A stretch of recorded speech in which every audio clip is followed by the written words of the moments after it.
Is it on now?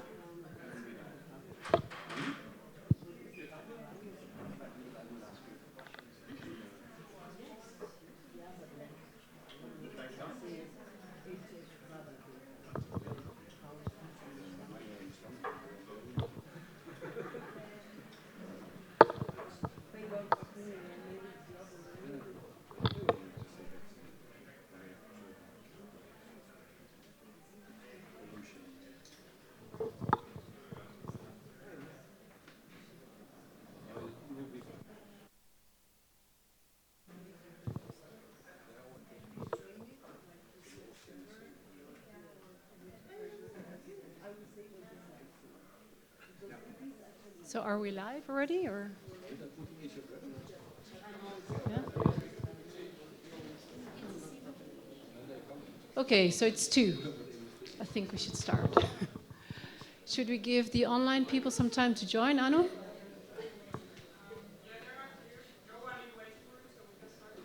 Okay, good.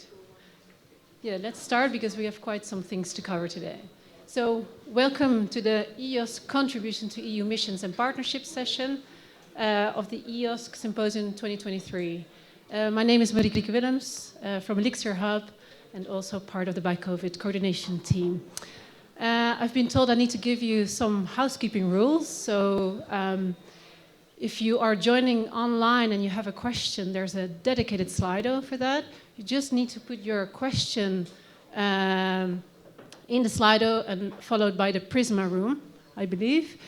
If you're in the room, just raise your hand. We'd love to have you here.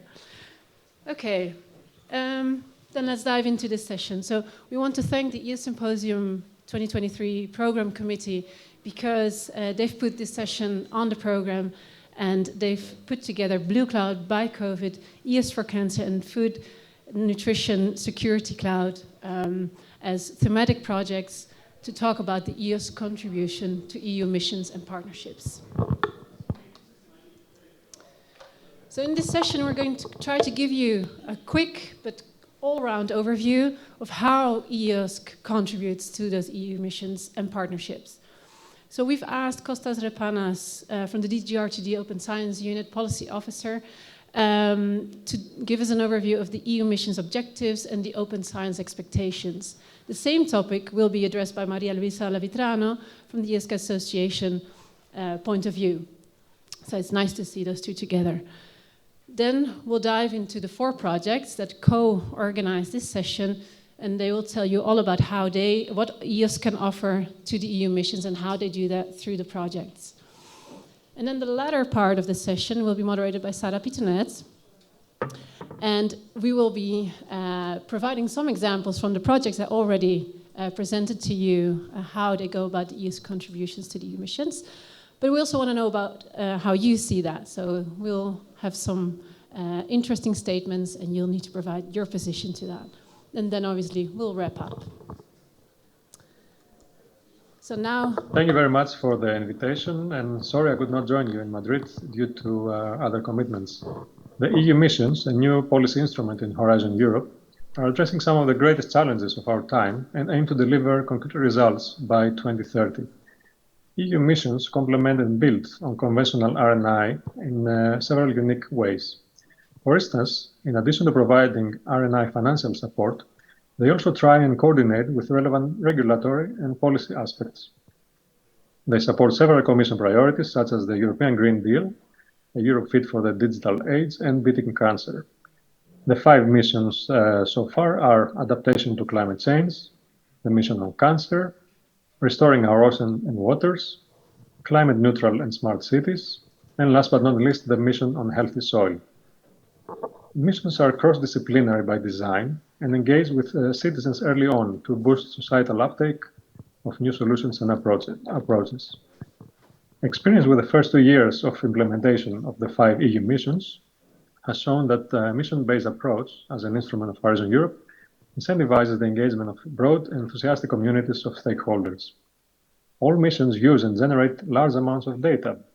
So from the perspective of open science and EOSC, we want to see that data are managed according to the FAIR principles and to the extent possible that are shared openly so that others can build on top of them. To help in this effort, we have issued specific call topics in the IFRA-EOSC destination of Horizon Europe. The aim is to have such topics for all 5 missions, focusing on fair and open data sharing in support of each of the different missions.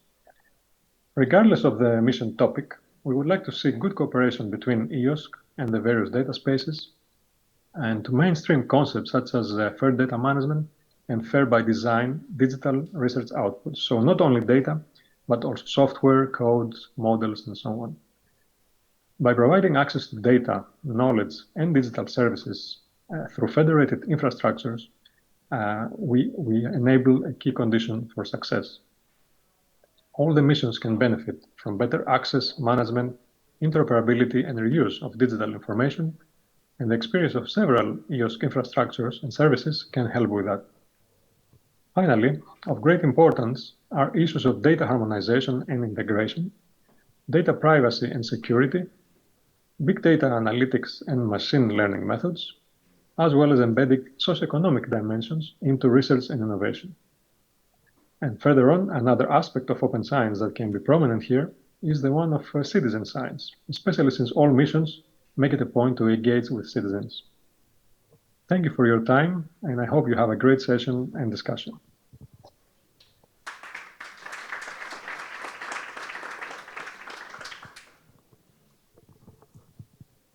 So I want to welcome the floor to Maria Luisa Lavitrano, Vice President of the EOSC Association, to provide her point of view. Thank you.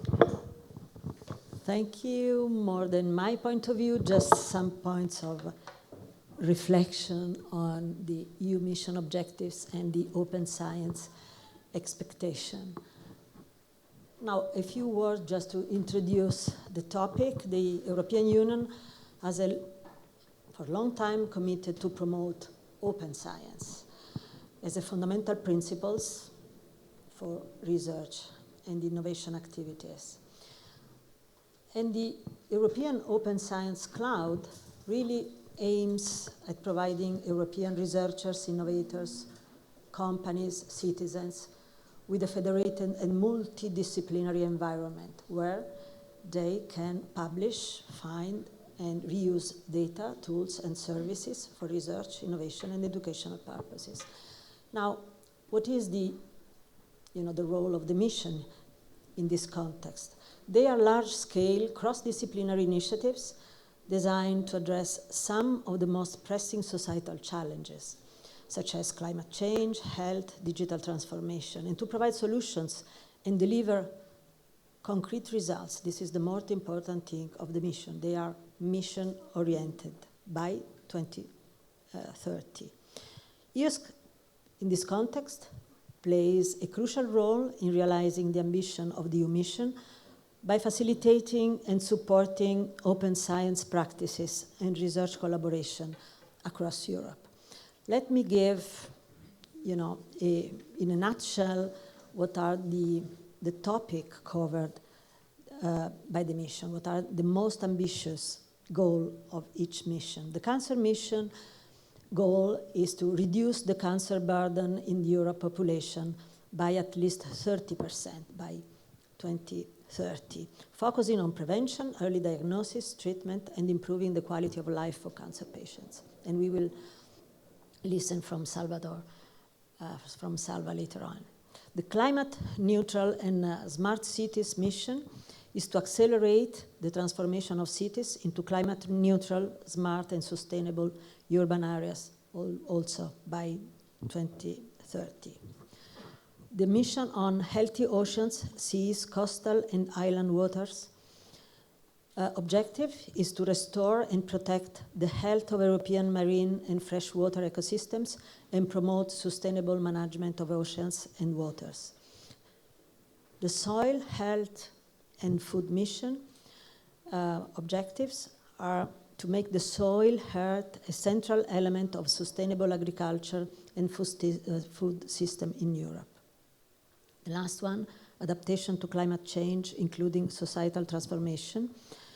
The goal is to accelerate the development and implementation of adaptation strategy and measures to protect European regions and communities from the impact of climate change.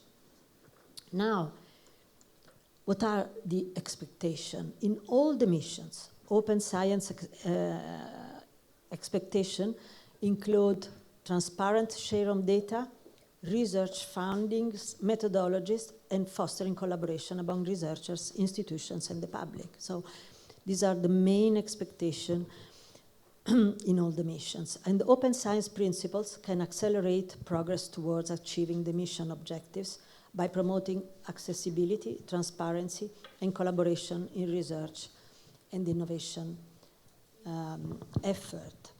And the EU missions and the open science share the same expectation and share also common principles of openness, collaboration, transparency, and engagement.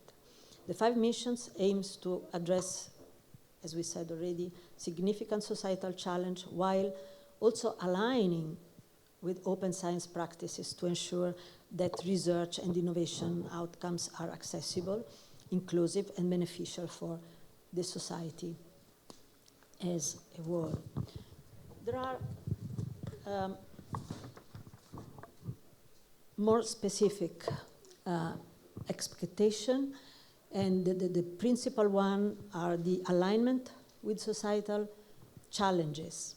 The 5 EU missions focus on, as we said, tackling major societal issues such as the climate change, cancer, oceans, cities, and soil health.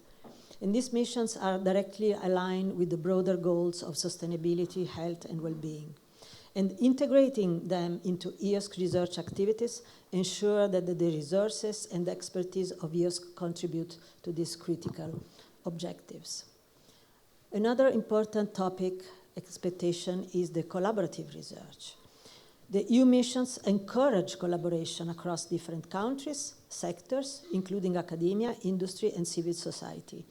And EOSC aims to break down geographical and institutional barriers, enabling researchers to collaborate across borders, facilitating the collaboration needed to address complex mission objectives in an effective way. And finally, the open science principles. The EU missions prioritize data sharing practices. Researchers are encouraged to make their data available in a standardized and interoperable format, enabling reuse and replication of experiments. And this is in line, of course, with open science principles and EOSC, including open access to publications and data.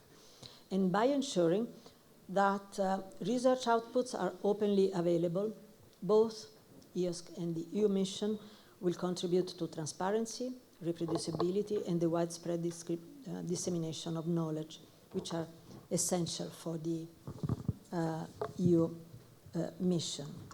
There are several EU mission and EOSC interplay. First of all, on the socio-economic impact. The EU mission will deliver impact by putting research and innovation into a new role, combined with new forms of governance and collaboration, as well as by engaging citizens. We just listened from Kostas, by engaging citizens to boost societal uptake of new solutions and approach. Public engagement is important. The EU missions aim to engage and involve the public since the beginning in addressing societal challenges. And EOSC can support the outreach and engagement efforts by providing a platform for disseminating mission-related information, educational materials, and interactive tools to involve citizens in mission activities. Another important topic is the innovation and technology transfer. EOSC support innovation and technology transfer by providing platform for researchers, industry partners, and startups to collaborate each other and to develop new technologies and solutions to address the challenges posed by the EU mission. These innovations can be applied not only to mission-specific challenges, but also to broader societal and economic benefits. Last but not least, capacity building. EOSC offers training and capacity building programs to help researchers and institutions make the most of the available resources and tools. And this helps ensure that researchers are well equipped to contribute effectively to the EU missions. There are also some technical aspects in the interplay between the EU missions and the EOSC. These are on data management and fair principles. EOSC, for instance, helps researchers manage and make their data fair, findable, accessible, interoperable, and reusable. And this ensures that data generated as part of the EU missions can be easily discovered and reused by other researchers, maximizing the impact of the missions. In addition to data management and the FAIR principles, data sharing and integration is also important. EOSC provides a platform for researchers to share and integrate data from various sources and disciplines, and this is essential for the success of the EU mission, as they often require access to diverse data sets from diverse sources and diverse sectors to develop effective solutions. The interdisciplinary collaboration has already been also said. The EU mission typically involves collaboration across different scientific domains and sectors, and EOSC foster interdisciplinary collaboration and also provide common framework for researchers from various fields to work together and share knowledge and resources. And of course, the role of infrastructure is also important. The access to infrastructure. The EU mission often requires access to advanced research infrastructure, such as high-performance computing facilities, data repositories, and laboratories. And EOSC can help coordinate access to these resources, ensuring that researchers have the tools they need to carry out their work. And another important aspect, also mentioned by Kostas, is the policy and governance aspect. Policy alignment and governance are important aspects. The European Commission strongly supports both EOSC and the EU missions, and integrating the missions into the EOSC demonstrate a commitment to align research efforts with EU priorities. And also, this can lead to increased funding and support for research activities, and integrating the EU mission into EOSC can help establish a unified policy and governance framework that ensure data sharing and access to resources that are in line with the mission objectives. And this can help overcome barriers related to data ownership. This is a big barrier, and also the access rights. And also, EOSC established policies and governance structure that promote responsible data sharing and research practices. And this is very important to maintain ethical standards and data security in the context of the EU missions. And last, the data-driven decision-making. Achieving the objective of the EU mission often requires data-driven decision-making, and EOSC can provide the necessary infrastructure and services for researchers to analyze and interpret data effectively, enabling evidence-based policy recommended actions. And there are some examples that will be presented immediately after me this afternoon. One good example is how EOSC and EU missions are put in practice is the project Blue Cloud 2027 will be presented by Patricia. And this has been funded through the EOSC initiative. And also the other project, Aqua Infra. And this project demonstrates the interplay between the EOSC data space and the Green Deal data space and act as EOSC blueprints for blue research. Involved several research communities, data infrastructure in a multidisciplinary use cases, but we will hear more from Patricia later on.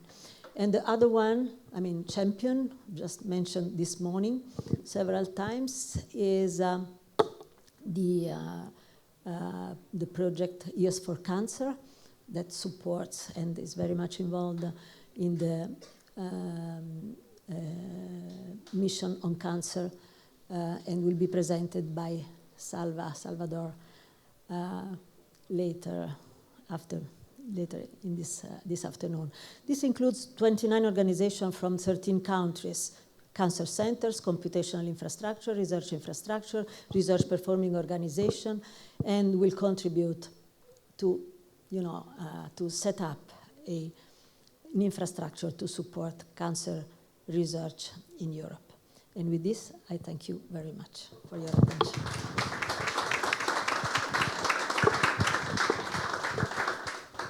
Thank you. So now we're going to go to the next part of this session. What can EOSC offer for the EU missions? So now we're going to dive into the examples, and I'm going to call on stage Patricia.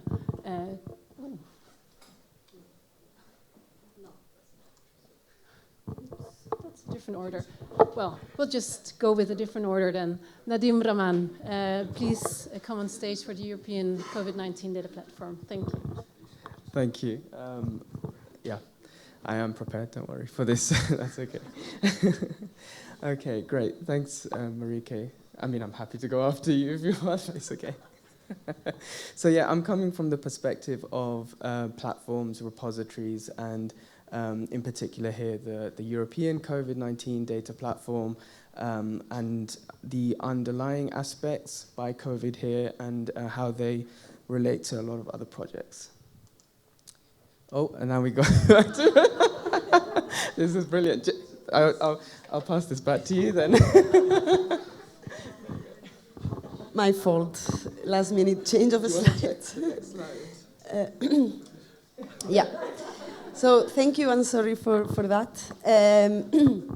So first, before answering that question, I would like to put into context Blue Cloud and EOSC. So some of the technical aspects from EOSC is that it enables a step change across scientific communities and research infrastructures towards seamless access, fair management, reliable reuse of research data produced along the research life cycle, and Blue Cloud, in relation to these aspects, provides a federated European fair and open research ecosystem for ocean, seas, coastal, and inland waters that develop a thematic marine extension to the EOSC for open web-based science serving the needs of the EU, blue economy, and the marine knowledge agendas. It provides a federated access to leading European marine data infrastructures and a virtual research environment, or VRE, with data, models, and reusable methodologies that tackle multidisciplinary marine environments. So all in all, in Blue Cloud 2026, we will expand the federated approach of the previous Blue Cloud that has finished this year, involving more aquatic data stakeholders and interacting with EOSC developments in support for the EU Green Deal, UN SDGs, EU Destination Earth, and the EU missions, ultimately to provide a core data service for the digital twin of the oceans. And that's why I put this image from the mission Ocean and Waters 2030, where I can answer the question of how Blue Cloud is contributing to the EU missions, providing by its core services that I will present in the next slides, supporting an effective water management through a digital knowledge system with a digital twin ocean and improved environmental monitoring of the ocean health.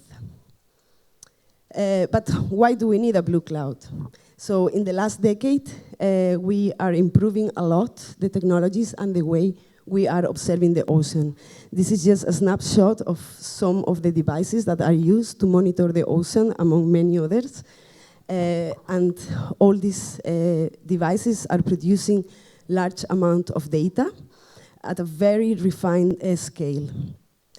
So all this data, it produces different outputs that needs to be harmonized, and there is a lot of work already done by the different European data aggregators. So we have here, starting from here in my side, to the other side, data aggregators for biological data, genetic data, some research infrastructures such as EMSO, ERIC, DataNet, or Jericho, or other physical oceanographic data such as EuroArgo or Copernicus. So in Blue Cloud, we have made an effort to federate all these, what we call the blue data infrastructures, and to get together and provide and harmonize and a way to access all this data from a single point. So for this, we have the Discovery Data and Access Service from Blue Cloud, which allows to access to all this multidisciplinary data from a federated search. We also have a Blue Cloud VRE, Virtual Research Environment, that allows scientific researchers to work collaboratively by sharing the data and using data analytics and big data by using tools such as Jupyter Notebooks or RStudio. By providing all this in this environment, Blue Cloud users or developers have also access to reusable methodologies and innovative data products. And for this, we have developed the Blue Cloud virtual laboratories and workbenches. And finally, all these results can be exploited by users, and they are accessed by Blue Data Catalog and as well the EOSC Marketplace. So now to go into each of these clouds I have just explained, this is the Discovery Data Access Service, which facilitates users federated search for discovering interesting data sets. So currently there is more than 10 million in a two-step approach. They can retrieve identified data sets using a shopping basket mechanism and download this data in their machines or to push it into the virtual research environment.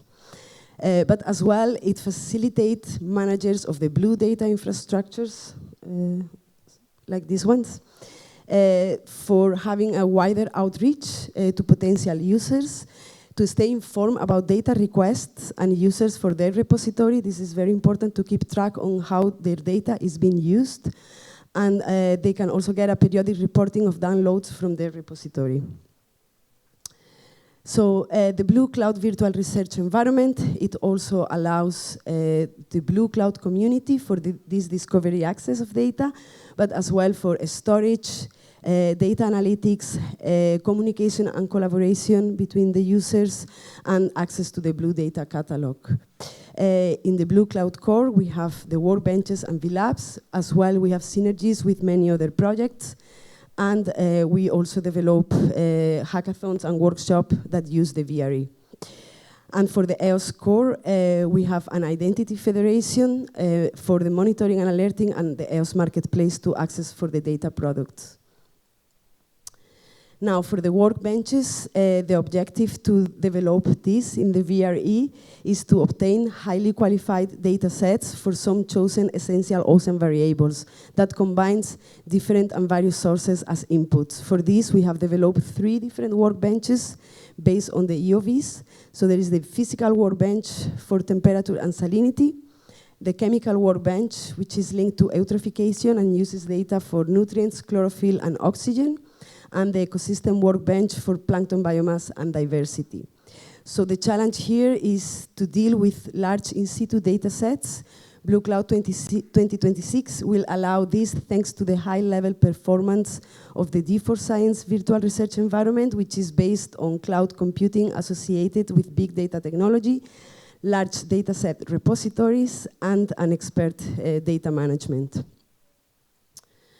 Now the other aspect is the virtual laboratories, which are developed in multidisciplinary thematics. So we have coastal ocean observations along Europe and coastal currents from observations that will help to learn and tackle extreme events or connectivity along Europe for the data. We have also another virtual laboratory, carbon plankton dynamics, which help to understand what are the drivers for phytoplankton dynamics and carbon sequestration. the marine environmental indicators, virtual labs. It also helps us to use a web app that gives you different indicators to understand the health of the ocean. And the Global Fisheries Atlas that provides access to aquaculture and fisheries data in a single point. So all these have in common the use of many different data that come from the Blue data infrastructures, where we put them in the workspace and we share among the developers and users. And we use the data analytics such as Jupyter Notebook and Studio, which provides users these methodologies to be used without having the need of knowing really how to code. As well, in the virtual laboratories, there is an aspect for social networking where you can have a collaboration between researchers. And we push the outputs into catalogs. Now, as a conclusion slide, Blue Cloud provides a virtual research environment that boosts scientific collaboration and big data analysis. Integrating multidisciplinary data allows to create innovative data products that can respond to complex research questions. Federating Blue data infrastructures builds the bridges needed to develop the data lakes, and providing data products and reusable methodologies can fit the digital twin of the ocean. And Blue Cloud data products and the VRE enable our own main objective, which is ocean integration towards our one ocean from the UN decade. And this is just some upcoming training events for someone is interested. We have on the 26th of September a Fair Data Principle workshop. And as well, next week, we will be presenting in more detail the virtual laboratories with all the methodologies in the Open Science Fair here in Madrid. And that's all. Thank you very much.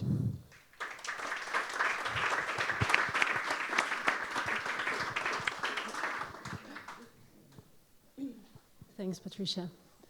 Nadim Rahman, infectious disease team lead at MBLEVI. The floor is yours. Thanks for this collaborative approach. Great, thank you. Hopefully the slides will go in order. So let's just see. So yeah, I'm talking from the infrastructure's point of view. This is quite a morbid slide actually from the beginning of the talk. But essentially, we know from historically that there have been, over the last 2 decades, a number of quite notable outbreaks across the world, and some of them at some point we knew would become a worldwide event, a pandemic. And here we are with SARS-CoV-2, just about coming out of it, I'd like to say. So it really highlights the need of being prepared, being ready for the next outbreak and the next pathogen in particular. So this is BiCovid, one of the projects that is involved within the platform that is developing infrastructure to deal with that next pathogen. So just a brief slide on BiCovid itself. There are a lot of different organizations involved within the project, coming from various different countries.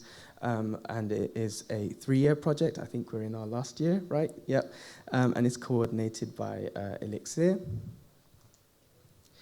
And this is sort of presenting the overall sort of workflow across for BiCovid. So BiCovid is one of the Horizon Europe projects, as I mentioned, supporting the COVID-19 data platform. The portal, which is one aspect of the platform, contains more than 14 million viral sequences and more than 1 million open science articles that relate to COVID-19. The platform was launched in April of 2020, and there's some stats there about usage and then also the number of raw data sets in terms of geographical spread as well. But overall, the workflow is really showing sort of mobilization of data from various different sources that you can see on this left-hand side, and connecting and standardizing that through infrastructure via, for example, the COVID-19 data portal and platform, ready to provide this exposure and analysis part to researchers, public health officials, and so on. So a little bit of background in terms of the platform itself. There are three main components. It is set up and built on top of existing Elixir core deposition and core data resources at EMBL EBI, and also now beyond that, and looking towards the Global Biodata Coalition as well. But it includes three main components. So firstly, the data portal, which is the interface to the data hubs, which are a set of tools that support submission, analysis, visualizations of data. So the analysis and visualizations are through integrated tools. And then this is mainly around sequence data in the portal and its analyzed components.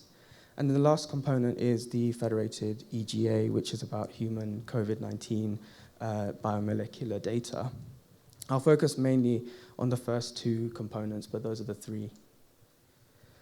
Just some brief stats. It's very difficult to get a summary of each of these big components, but I've mentioned sort of the record-wise. This is 25 million across all the different types. So I mentioned the sequence data before, but this is across all of the various different data sets.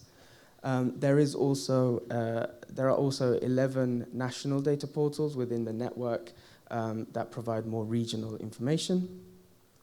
The data hubs have mobilized more than 6 million raw read data sets, of which they have 4 million or so have been systematically analyzed in this big data analysis, supported by mainly the VO project here. But they've also supported these sort of public health reports that up until March of this year provide a link between genomic data and the sort of circulating variants of concern, variants of interest. And along with the federated EGA for the human data side, you have the demonstrated protocols that link between sensitive data that's held within the EGA behind restricted access to more open data sets, such as linked viral sequence data in the ENA or humoral response data within BioStudies and EREXpress. And it's kind of tied together by the cohort browser, which presents a multi-omics approach. So this usage slide is just trying to depict that the platform is really part of a network of different tools, infrastructures, systems, and so on. So the open targets database and resource here, you can just about make out there's quite a varied amount of different data sources coming and feeding the resource to identify molecular targets for things like drug targets and vaccine targets, for example. And a lot of this data is available through the COVID portal. There's cloud workflows that analyze data sets from groups such as the Galaxy group. There are probably many others around that locally analyze data that's feeding from the portal. And then you have visualizations such as the CRG viral beacon, next strain, and then there's one that's called COV spectrum that I've missed from this slide. There's probably many other out there, but they provide extra context to sequence data that's within the portal. The VO public health reports I've mentioned, and then national data integrations there, so linking with infrastructure and systems within the national contexts. So what does this all mean, and how does this kind of all relate? Well, the platform is quite sustainable by design. It's built on top of these, as I mentioned, the molecular biology components coming from the Elixir data resources. And these resources come with institutional commitments and a history of sustained activity, so we know that the data will live on for a very long time within those resources. Typically, they are also very well connected through data exchange collaborations. So, for example, in the resource that I'm involved in, the ENA, we are part of 3 nodes, the International Nucleotide Sequence Data Collaboration, and there's a lot of other Elixir resources that are in a similar situation. And then there's also extensive data brokering networks within those, or linked to those resources. With those resources come open standards. So for example, around metadata, making it sustainable metadata standards as well, so that live beyond specific, for example, specific organisms and so on. And that also extends to software. So the platforms and portals that I mentioned kind of have this common web framework that is reused, and you'll see that just by looking at them when you go to the sites. Long-term sustainability, this is tying in with the Global Biodata Coalition, so mapping out again the landscape of life science resources that need to be sustained in the future. And what this really shows is this high level of distribution of expertise and effort, which we're tapping into and providing sort of like a dedicated view across themes.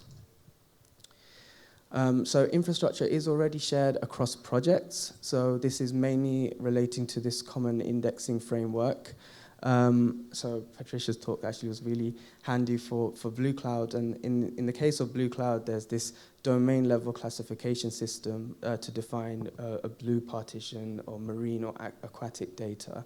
And this same domain level classification is sort of used for pathogens. So we have this list of taxa that form this domain for pathogens. Obviously, it's an iterative process, and people will have some recommendations on these as well.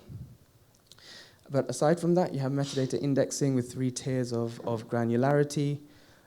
Coverage does span beyond Elixir for example, in the COVID portal for imaging and social science data and also research infrastructure data. We can index at the very data level, at the very bottom level, as opposed to being sort of a link to a research infrastructure resource. And yes, there's continued developments and support for metadata feeds for future initiatives in both domains, but also potentially in other thematic domains as well. So I touched on the pathogens portal. This is part of a broader pathogens platform. So the scope here is quite wide. It's all pathogens, all disease, so covering the host, the vector, and pathogen. It does also feed into antimicrobial resistance, particularly with the WHO priority pathogens list, for example, with the bacteria there. But also these lists are quite common between the things like places like the ECDC, the CDC, and so on. So with preparedness and outbreaks, you have the pathogens portal, the pathogen data hubs. These are basically the same as the COVID-19 equivalents, but scoped out. And the real key is to be able to respond to outbreaks as they arise, so being sort of in that state of readiness. The applicability here really is, we know that climate change creates these sort of changing ecosystems, which are likely to result in more likelihood of disease outbreaks, some of them being very novel, so sort of this disease X scenario, for example. And so these biodata platforms are very important to support researchers in better understanding these disease outbreaks and mechanisms related to them. And same goes for sort of associated viral bacterial infections to cancer, for example.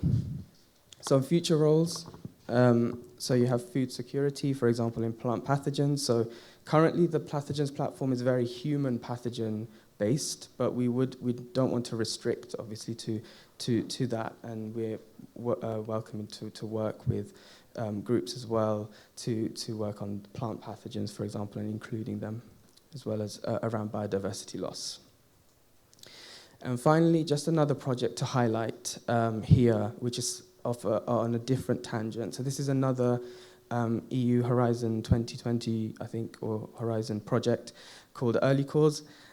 So here we're leveraging the data portal and search functionalities. So the search functionalities that are pretty much the same as what's in the COVID portal and the pathogens portal for sort of bringing the biodata to support investigations in lifelong effects to early life stress.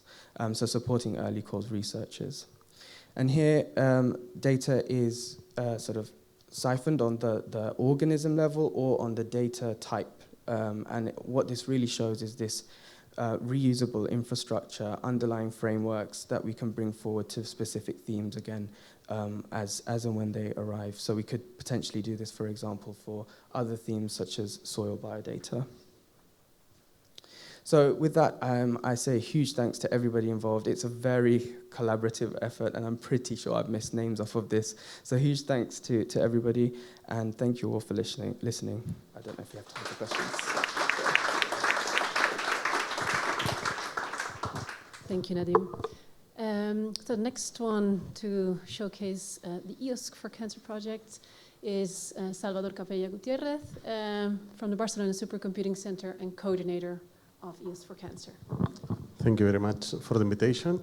I'm quite happy to be here after 2 great presentations, or even after 3 great presentations, because when Maria Luisa was introducing the different aspects of EOS, mentally I was ticking the box, like, yes, we are aligned there, we're aligned here, we're aligned there as well. So EOS for Cancer have a clear orientation to work with the cancer community, and we are in connection with EOS because we want to use the technology and the different aspects that has to do with open science, with the management of research data. Here we have both open data and sensitive data. Sensitive data doesn't mean that doesn't need to follow the same principles. They need to be findable, accessible, interoperable, and reusable, but there is a question of access control. That is the only difference there. And then, of course, we have in connection or influence like the European Cancer Mission, but also the European Health Data Space, so where different technological aspects are being evaluated to see whether they fit or not into the research landscape. We are aligned very much with EOS Life, so we take many aspects of EOS Life, and then I will say it conceptually, we followed by COVID, because we have the aspects of data, harmonization, software, the enablers, but then the use cases who drive our work, and the UNCAN. UNCAN is a CSA to understand how to better provide use cases, to better provide data to support cancer research. We build also an open data and standards, not at European level, but internationally. So then we have the International Cancer Genome Consortium, which is quite relevant for genomics. And then we're looking very much to the Global Alliance for Genomics and Health, just to complement the genomic side with other different standards. And Elixir is a great organization for us as a referent. Stakeholders, probably you have identified a number of them. I will highlight the European Health Data Space pilot, because that is a connection with the healthcare settings, where we are expecting that data will come for research purposes. The European Genomics Data Infrastructure, GDI, for genomics, EUCAIN for cancer images, but also other projects here in the EOS sphere, like Fair Impact and others. So we are not just looking to our cousins, let's say, in the health domain, but we are very much looking at the EOS projects as well. So we have, or if you ask me, what is EOS Cancer about? The main idea is to provide infrastructure for the exploitation of cancer data for the EU Cancer Mission to set the foundations to exploit data for cancer. We want to bring together a variety of stakeholders. So we're talking about cancer centers, we're talking about research infrastructures, research groups, and major computational infrastructures across Europe. We don't want to be particularly focused in a country, but across Europe.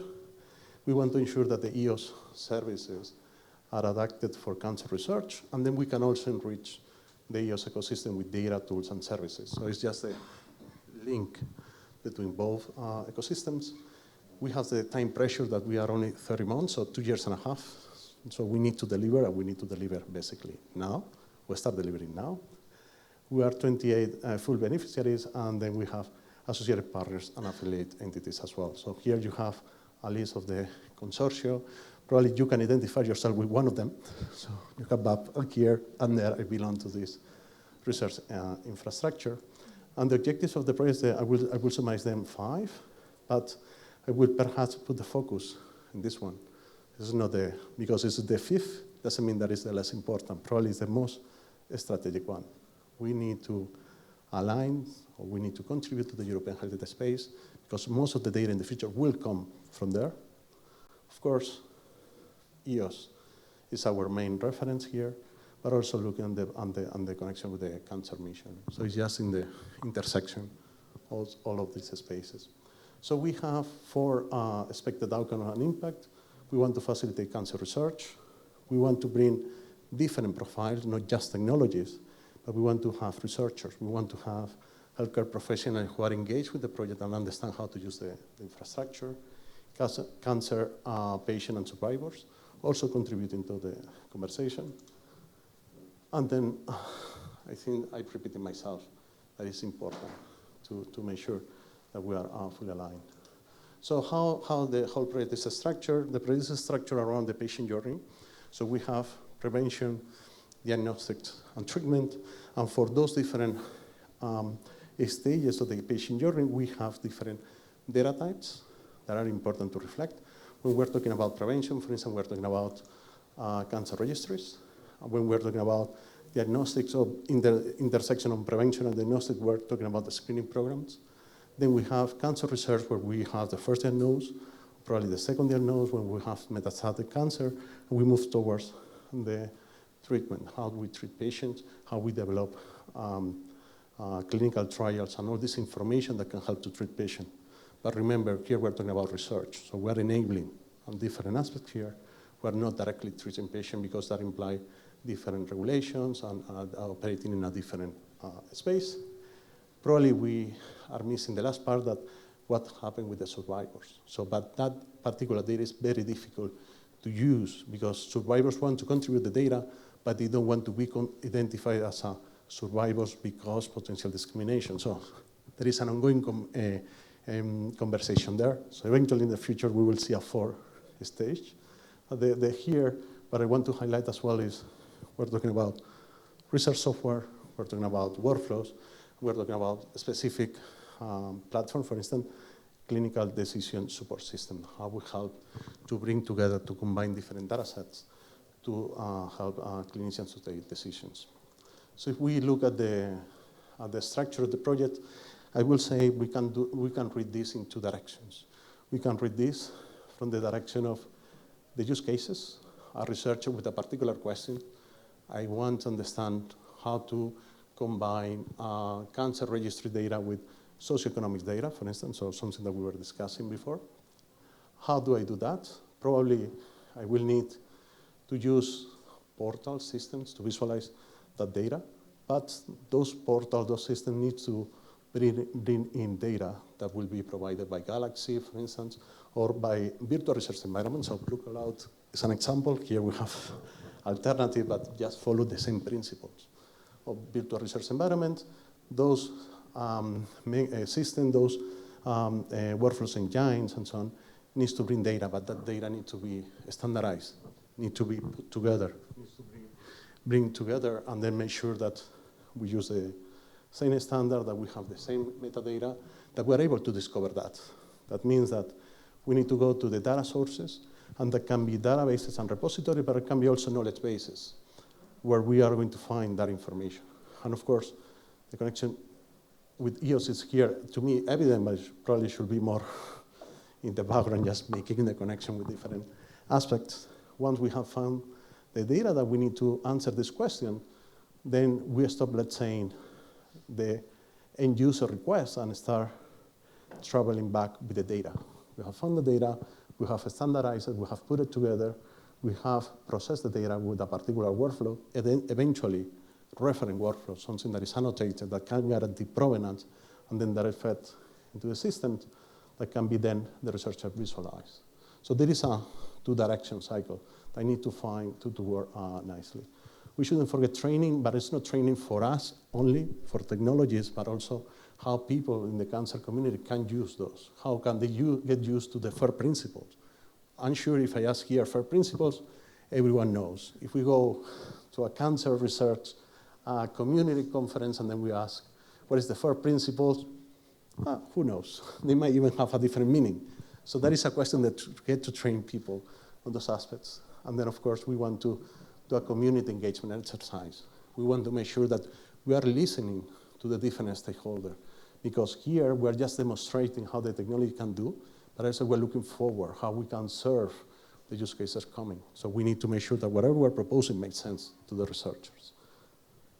So if we go to the different organizations, we can translate those work packages and all this work in particular tasks, all of them technology-oriented, including, for instance, the generation of synthetic data, but those are connected with the use cases.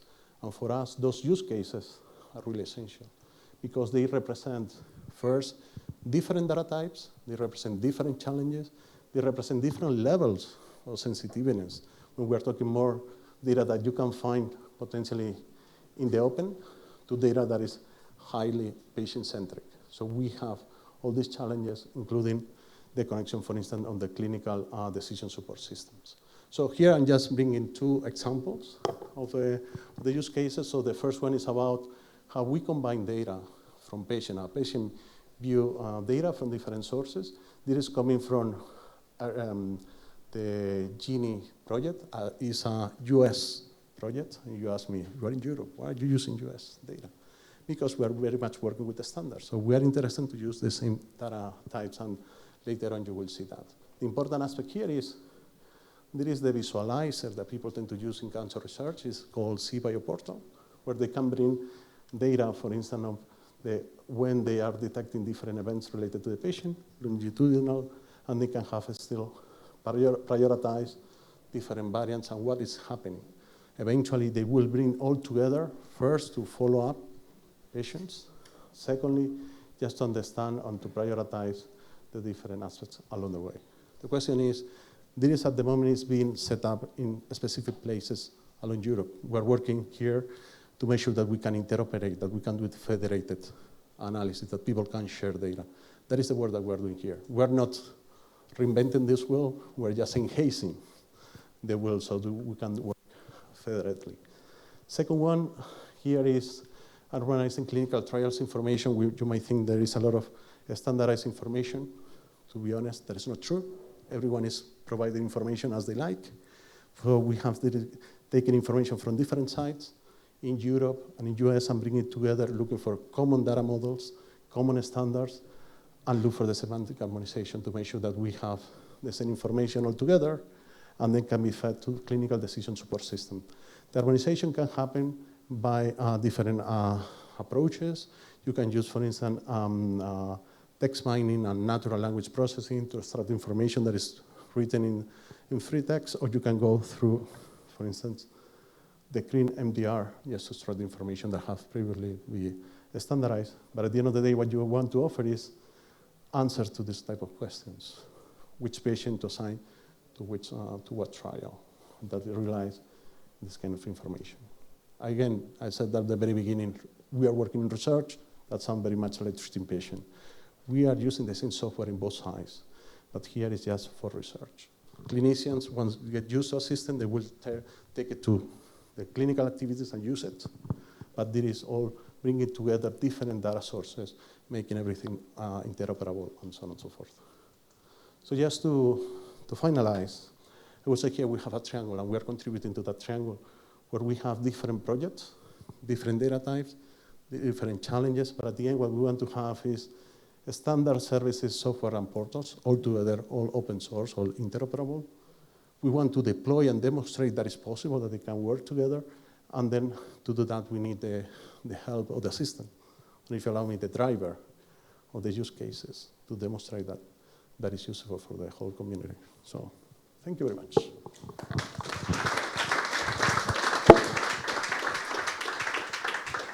Thank you, Salvador. Carl, can I invite you up to the stage for a final example? So Carl is from Premotech, and he's going to present to us the FNS Cloud. Thank you. Thank you for the introduction. Yes, welcome everyone. I would like to present you the FNS Cloud, thematic EOSC Cloud, which is about food nutrition security. So that security means that there's enough food available, but also the right food available, right? Not only the amount, but also the quality of the food, the right one. Here we go. So we started before the COVID and ending after the COVID period. It was quite challenging time in between. It's quite a big consortium. We have 35 beneficiaries. and all coming from the food science area. Yeah, we're kind of ending this month, you see, so a few days left to finalize, and then comes the big reporting stuff. And afterwards, yeah, we're looking then for the continuation. In the FNS Cloud, basically, the big vision was the food science landscape is very much fragmented. There are many researchers, small ones, they have their own data sets, their own tools, and they don't know from each other. So there may be seen publications, some references, but big central databases where you can find data is often not available. So basically the first step was bringing this together, data, tools, and services in one place. Once you bring the community together, you also want to then do some test beds, some use cases basically. So we did this in 2 work packages, and also tried a little bit to connect these different areas of the food data. We also kind of developed some services, so which is not directly for the end users, but just background services where you can use over APIs, do some calculations with some data. And also we try to standardize and harmonize the data. So if there's a landscape of spread data sets, which all different formats, colors, and kind of data, we try to harmonize this with a data exchange model, data model, and plus also API definition signatures of APIs to exchange. And of course, then also kind of made the user community aware of it, what is a fair principle. So we had a lot of researchers in the consortium, make them aware, spread it to their students, and yeah, make it clear what it means, and then also act upon, right? So also live this fair principle. And finally, also, we thought about this business model and governance, because this is it's the very first generation of a food, nutrition, and security cloud, and so how this can continue in this area. A little bit of a landscape, because in this food, nutrition, and health is quite an area with different research infrastructure. You see also LX series here, BBMRI, and so on. We have on the left side the primary production, so ICOS, for instance, more in this area, while on the right side, is the health environment, and the FNS is somewhere a little bit in between. So there are also different smaller initiatives and projects, but we're kind of playing in the middle, and also with the Blue Cloud as the sister project, basically. We were also collaborating in this one.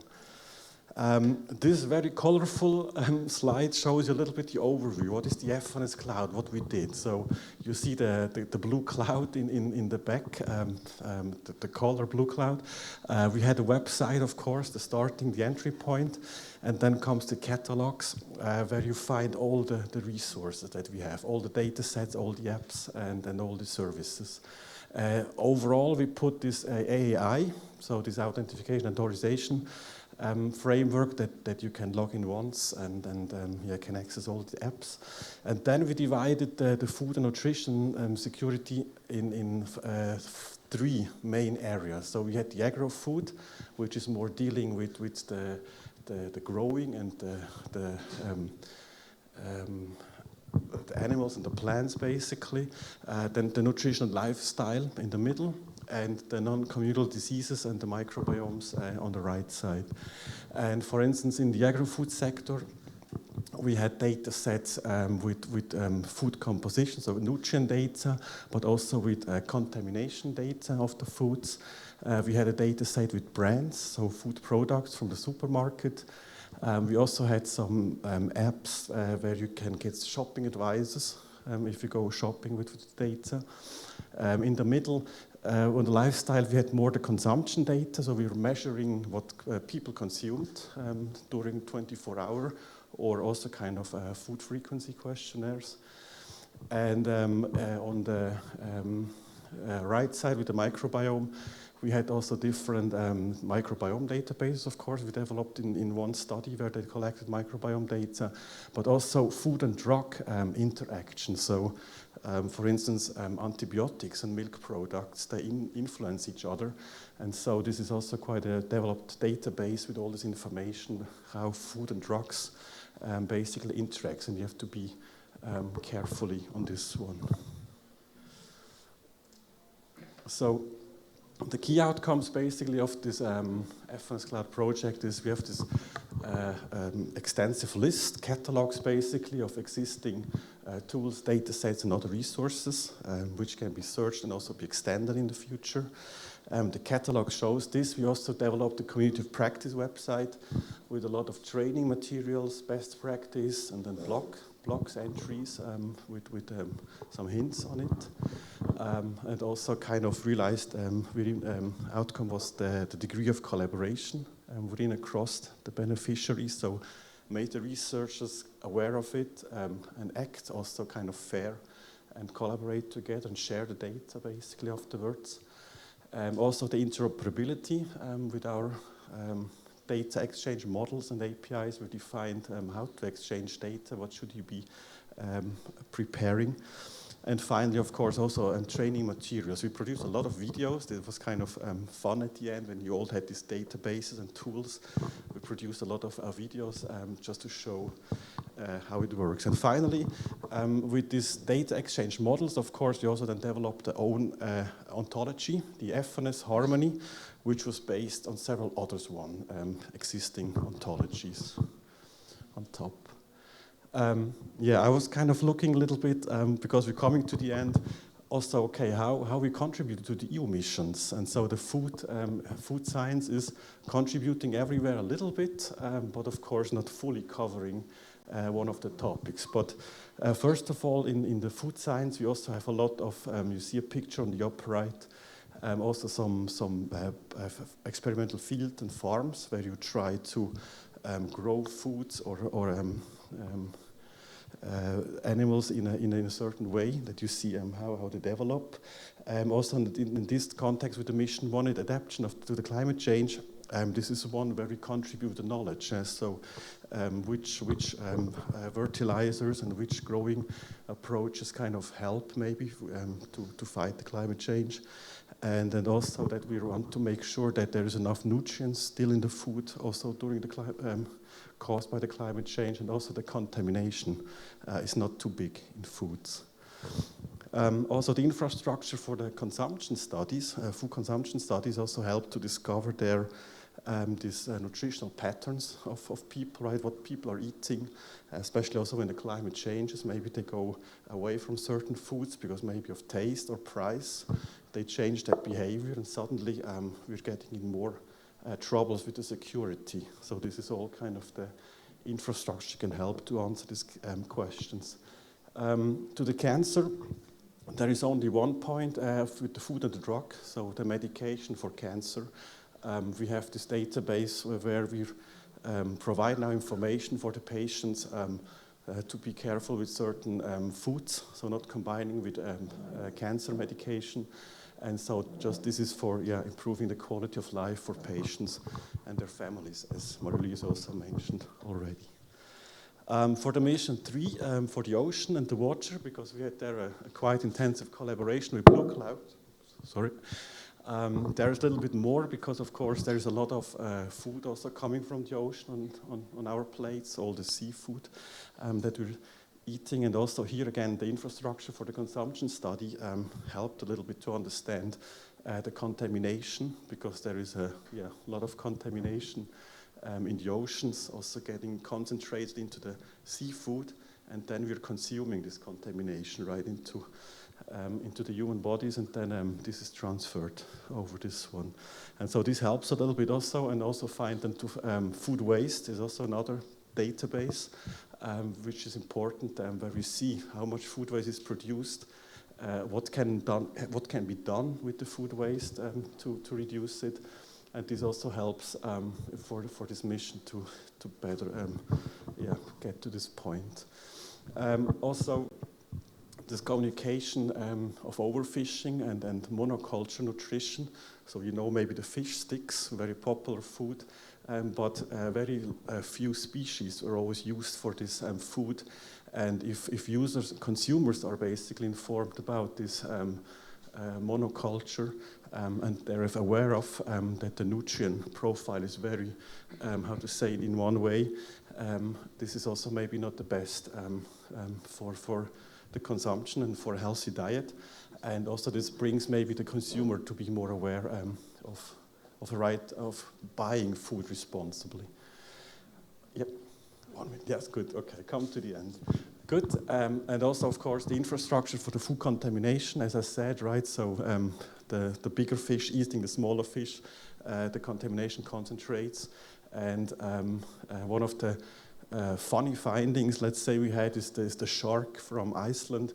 He was very highly contaminated, for instance, with mercury, was a high concentration mercury, because he was the last in the chain of the thing.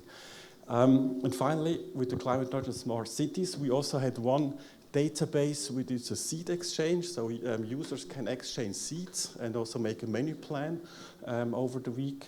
And for the smart cities, this helps a little bit also with balcony gardening and also optimizing the nutritional profile. And finally, for the soil, Maria-Luisa mentioned it, we grow the food in the soil, so if we have a healthy soil or unhealthy soil, we also have unhealthy food. So this for us very important. And of course, this experimental farms and fields helps, but also the contamination database helps to know where is the contamination coming from and how can it be avoided in the future. And that's it. Thanks a lot.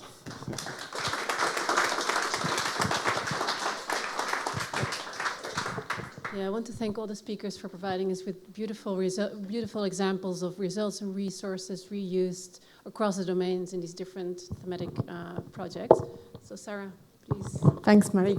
Yeah, thanks also. We all know a little bit more, at least I know a little bit more about this project. We also know that we didn't cover, of course, all the spectrum of projects that contribute to the emissions. There are some more even in this room, in the other rooms, and of course even outside. So I need your attention now for the last part of the session. So send your last email, close your chat, stop looking at Instagram, please. Now we are going to challenge you. You all in the room, all those that are following online. So I kindly ask the tech crew over there if you can launch the Slido. We have a different one. I hope it appears on screen. We are gonna share 3 statements today, and we are gonna ask you and our speakers today to take a position. You'll see these roll-ups all over here. So I also call the speakers back on stage. So Salva, Maria-Luisa, Nadim, Carl, Dick, and Patricia as well. Dick, if you also want to come. So for all of you in the room, take, maybe if you don't mind, so there is a Slido code here. So join slido.com and type the code here. So we have cancer experts in the room, COVID experts, not orthopedics, please. So be careful when you move. So we have 3 statements. The first one says, all EU emissions communities are involved in EOSC. And I ask our speakers to move. And also from the audience to take a position.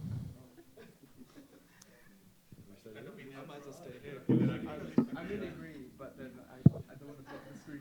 Yeah, we agree. Yeah. You're in the middle, Carl, or what? Do you agree?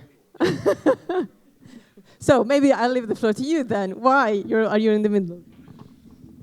Yes, it's a good question. I'm in the middle because kind of I agree and I disagree.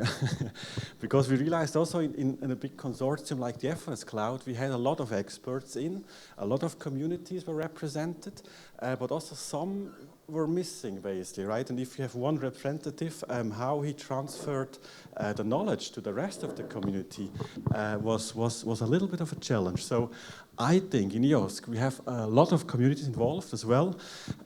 It's just takes time. We need to transfer the knowledge out to the communities. So I needed 4 years for the food community to understand the FAIR principle and how to live it. And still, I'm not sure if I'm fully reached 100% reached the goal.